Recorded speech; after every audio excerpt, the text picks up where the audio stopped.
So your next question is, well, okay, well, I want to play rhythm, but where do I find the rhythm? Or who's going to teach me the rhythm? Or where do I go to figure out what the rhythm things are I'm supposed to do? Well, let's look at the drummer. I think the drummer, we all know, is the basis of the rhythm. Even though everybody else adds to it, the drummer is really the guy that lays down the groove. So what is it about the drums that give you clues? Well, there's a bass drum, there's a snare drum, and there are the cymbals. They really are the drums that are used most of the time. So for instance, if you were playing a 12-bar blues, how would you extract a rhythm part from the drum part? Well, most drummers would play, say we're playing a...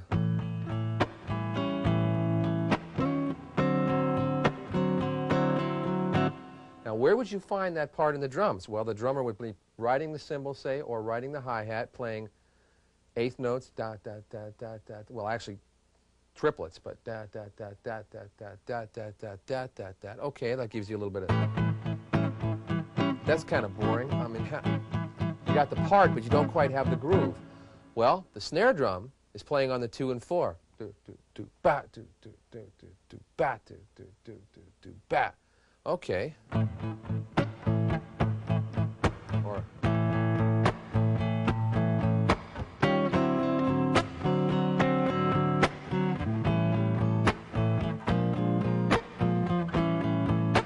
so now all of a sudden, your strumming is locked in with the cymbal, your hits are locked in with the snare drum, and now you're playing what the drummer plays, only you're giving the drummer melody.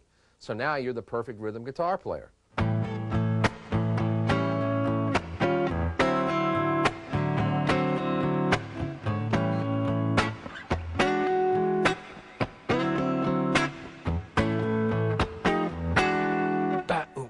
And let the drummer do the fill and come back in. Another way to play the rhythm guitar is to listen to the snare drum. This was done for years and years and years in some of the old rock and roll records, where the guitar player would play on what they call the 2 and the 4, which is what we call the backbeat, or the places in a 4-bar measure where the 2 beat and the 4 beat fall.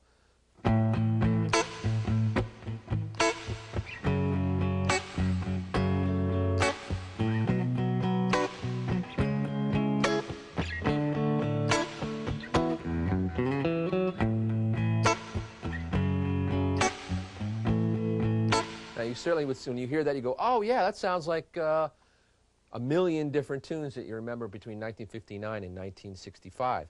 But that was the guitar style that was used almost all the time.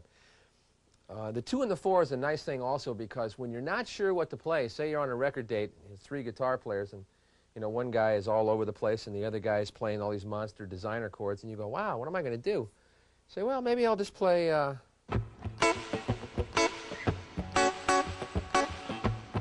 I'll be the snare drum.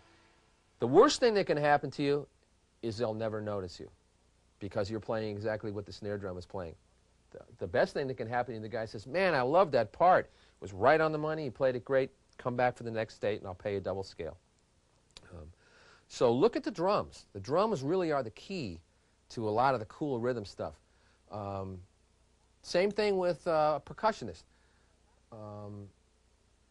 When you play Latin music, for instance, you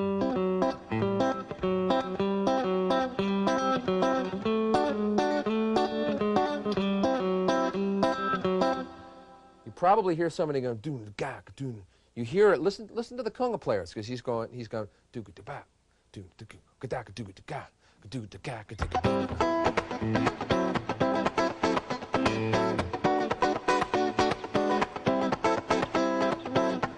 Listen to the timbale player.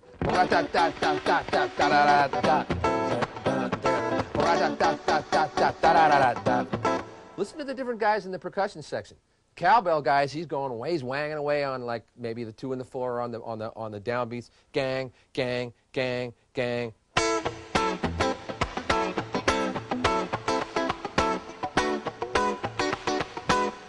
So, without beating the point to death, rhythm guitar has a lot to do with the drummer, has a lot to do with the percussionist, has a lot to do with the tambourine player, has a lot to do with anybody in the band that's trying to keep a groove.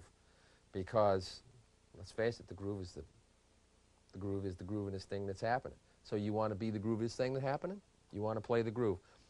Another point, A lot of guitar players tend to forget that the guitar needs to blend in. There are certain sounds on the guitar that seem to work better than others. For instance, if you were going to play the backbeat,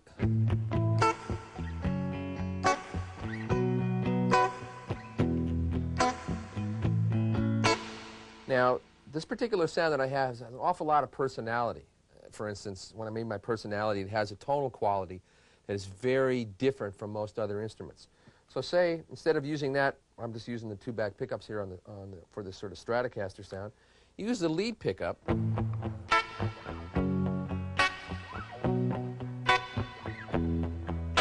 Now all of a sudden it loses a little bit of its personality, but it has a very sharp sound that blends in a little bit more with the snare drum.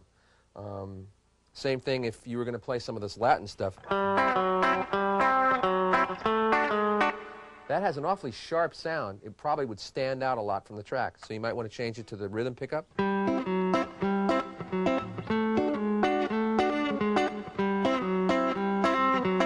Or all of a sudden now the instrument itself blends a little more into the track. Because the one thing you don't want to do is stand out. The perfect rhythm guitar player is a guy that if you turn him off, you miss it. If he's in the track, you don't hear him. And that the snare drum and the rhythm guitar not cancel each other out, but become kind of one instrument. So